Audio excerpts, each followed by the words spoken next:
Nama Om Vishnu Padaya Krishna Preshtaya Bhutale Srimate Bhaktivedanta Swaminiti Namine Namaste Saraswate Deve Gauravani Pracharne Nirvishesha Shunyavadi Paschatya Deshatarne Nama Om Vishnu Padaya Krishna Preshtaya Bhutale Srimate Bhaktisiddhanta Saraswati Iti Namine.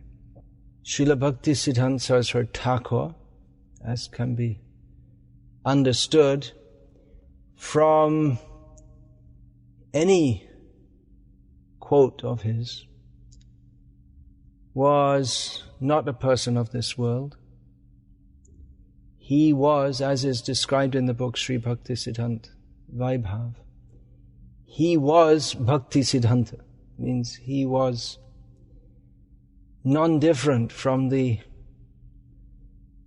conclusion of all Shastra of bhakti to Krishna. And which kind of Krishna? Which kind of bhakti?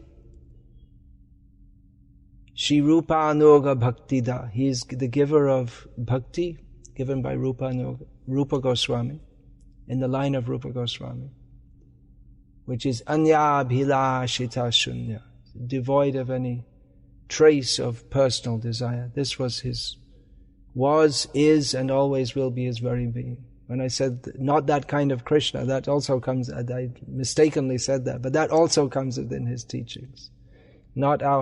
He teaches who is Krishna, not our imagined Krishna, or not who we want Krishna to be, not what we think he should be, not how we judge him through our perverted intelligence, but Krishna as he is. We have to adjust ourselves to him instead of, as we always try to do, we always try to adjust everything in the world according to our own preference. But that is completely the wrong attitude to approach Krishna or anything else. Everything should be approached, as Bhaktisiddhanta Saraswati Thakur used to say, Krishnarte akela cheshta.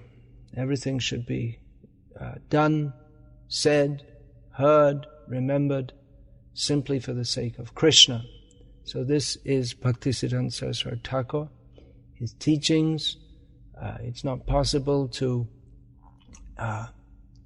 describe them very briefly, and that is a disadvantage of the internet age, in which people, they click, they like to see a little quote, they say, okay, I like that, didn't like that, they go on to another quote, somewhere else, they click somewhere else.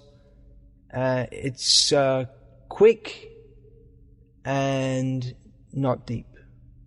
See one thing, go into something else, forget one thing, go into something else. So I recommend that those who want to follow in the footsteps of Srila Bhaktisiddhanta Saraswati Thakur not simply read the quotes available on this site, but read the whole book, Bhaktisiddhanta Vaibhava, which is quite a big book. Nevertheless, it's an introduction to Srila Bhaktisiddhanta Saraswati Thakur. When we see such a big book, we may think, I don't have time to read that. But if we want to know more of who is Bhaktisiddhanta Saraswati Thakur, as he said, Parampara jano bhalomate. We should know very well what is parampara. This one statement of his in 4 Bengali words has got so much profundity. So much is to be learned from that. So, anyway, my point is that we should take the time.